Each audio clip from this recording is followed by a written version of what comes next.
नमस्कार, जय भारत, जय हिंद, वंदे मातरम। साथियों, हम पढ़ रहे थे दक्कन का पठार और दोस्तों उसमें हम महाराष्ट्र, कर्नाटक, छोटा नागपुर का पठार हम पढ़ चुके थे। मेघालय का पठार भी हमने पढ़ लिया। आज दोस्तों अपना नेक्स्ट टॉपिक है तेलंगाना व रायलसीमा का पठार।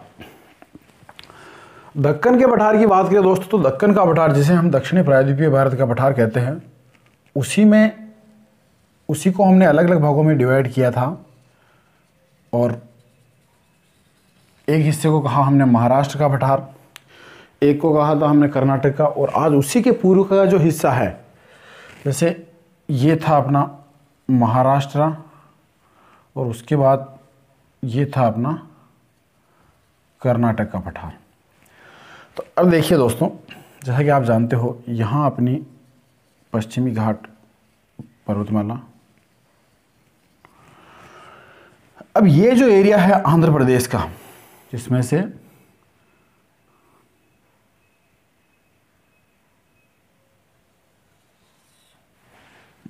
तो यूं समझ लीजिए दोस्तों कि ये तेलंगाना है और ये इधर आंध्रा है। तो गोदावरी नदी से कृष्णा नदी यहां तक का जो एरिया है दोस्तों, ये कहलाता है तेलंगाना का पठार। और कृष्णा से एक छोटी सी नदी है पेन्नेरू, ठीक है, उसका अपवाह क्षेत्र और कृष्णा नदी के बीच वाला एरिया ये कहलाता है रायलसीमा का पठार। तो ये तो हो गया आपका गोदावरी,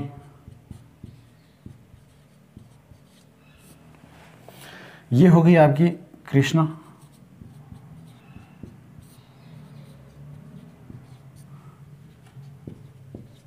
और एक छोटी सी नदी है यहां पेन्नेरू। क्या है? पेन्नेरू।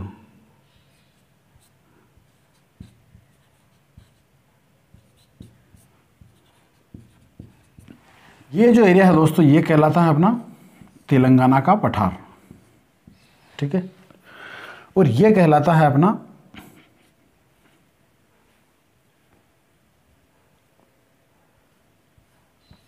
रायलसीमा का पठार। रायलसीमा का पठार छोटा सा है।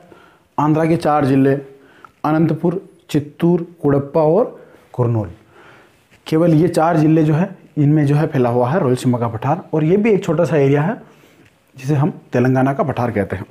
सबसे पहली बात करें दोस्तों अगर इनके काल की, तो ये जो है प्री कैम्ब्रियन काल के है। अब आप सोचिए, प्री कैम्ब्रियन काल कौन सा काल? जिस समय अरावली का निर्माण हुआ उसी समय की चट्टानें जो है यहाँ पाई जाती है। तो कौन सी चट्टानें पाई जाती हैं? प्री कैम्ब्रियन काल की चट्टानें पाई जाती हैं।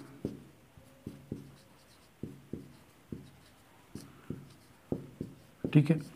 अब जैसा कि आप जानते हो दोस्तों, प्री कैम्ब्रियन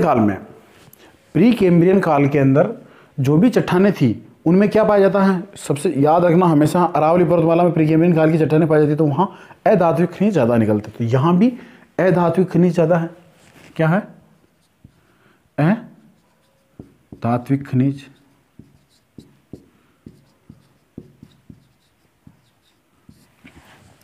बात अगर इसके विस्तार की करें दोनों के, तो तेलंगाना और आंध्र प्रदेश,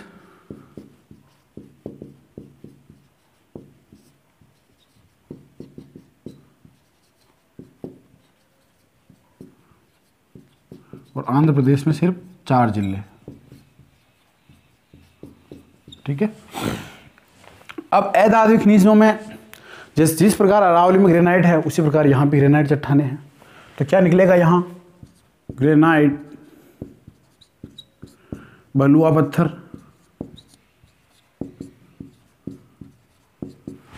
पत्थर, उसके बाद ले लो आप कोयला भी जो है यहाँ से निकलता है। नीस व शिष्ट चट्टानें हैं, और इसके अलावा लोहा भी जो है यहाँ से निकलता है। दूसरी चीज़ दोस्तों, गोदावरी से कृष्णा के बीच का जो एरिया है ये कहलाता है तेलंगाना का पठार। क्या है? तेलंगाना। कहाँ से कहाँ तक है? गोदावरी से कृष्णा,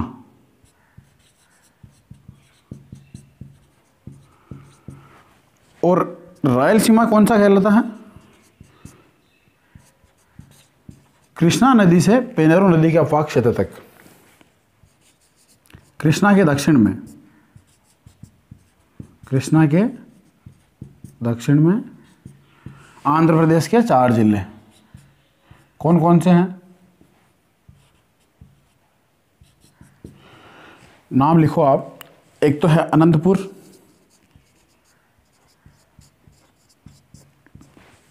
उसके बाद आता है चित्तूर, आंध्र प्रदेश का जिला है। ये पूरा क्षेत्र कभी आंध्र प्रदेश में ही हुआ करता था, लेकिन जैसे ही 2014 में तेलंगाना अलग स्टेट बना और ये तेलंगाना स्टेट में चला गया, ऊपर तेलंगाना पठार, इसको पहले भी तेलंगाना का पठार ही कहते थे। अनंतपुर, चित्तूर, कुडप्पा और कर्नूल, ये 4 जिले जो है इस क्षेत्र में है। अब इस क्षेत्र की एक और विशेषता है दोस्तों, कि जैसा कि दोस्तों आप जानते हो ये एक समप्राय मैदान है, बिल्कुल एक मैदानी क्षेत्र है। तो मैदानी क्षेत्र होने की वजह से यहाँ पे जो है पर्वत पहाड़ कोई विशेष नहीं है। ये गोदावरी बेसिन जो है दोस्तों, गोदावरी नदी का बेसिन, ये गोदावरी क्या है घाटी में बहती है, जिसकी वजह से क्या है कि गोदावरी, जहाँ गोदावरी नदी है वो जगह थोड़ी नीची है, जिसकी वजह से प्राकृतिक रूप से इसके पानी को कहीं और नहीं पहुँचाया जा सकता है। उसके लिए यहाँ से लिफ्ट नहरें निकाली गई हैं, मतलब लिफ्ट सिंचाई परियोजना है। और गोदावरी जो लिफ्ट सिंचाई परियोजना है विश्व की सबसे बड़ी लिफ्ट सिंचाई परियोजना है। तो इम्पोर्टेंट चीज़ है ये कि गोदावरी से 2 लिफ्ट नहरें निकाली गई हैं। लिफ्ट नहरें कौन कौन सी है? एक तो है कालेश्वर और एक है पोलवरम।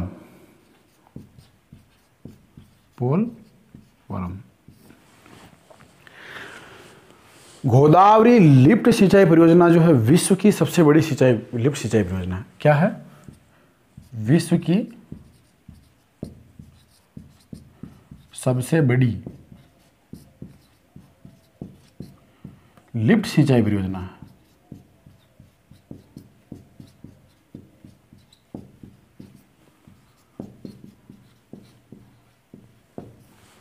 लिफ्ट की जरूरत क्यों पड़ी? क्योंकि एरिया नीचा है, मतलब पानी नीचा है और दूसरा क्षेत्र ऊंचा है, तो वहाँ पानी कैसे पहुँचाया जाएगा?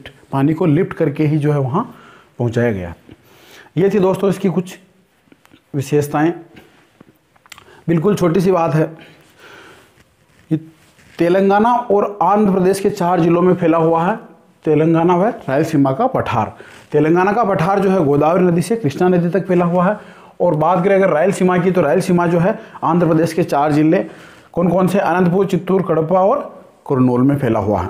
दूसरी चीज़, यहाँ ये प्री कैम्ब्रियन काल की चट्टानें पाई जाती है, जिससे ग्रेनाइट, नीस और शिस्ट चट्टानें यहाँ पे मिलती है, जिनमें से कोयला, लोहा, बलुआ पत्थर और हीरा भी जो है यहाँ से निकाला जाता है। दूसरी इंपॉर्टेंट बात यह है दोस्तों कि गोदावरी नदी में लिफ्ट सिंचाई परियोजना है, जो कि विश्व की सबसे बड़ी सिंचाई परियोजना, और यहाँ से 2 लिफ्ट नहरें निकाली गई, एक तो कालेश्वर और एक पोलवरम। तो ये थी दोस्तों कुछ तेलंगाना और रायलसीमा पठार की सामान्य विशेषताएं। नेक्स्ट क्लास में हम लेंगे पश्चिमी व पूर्वी घाट पहाड़ियाँ।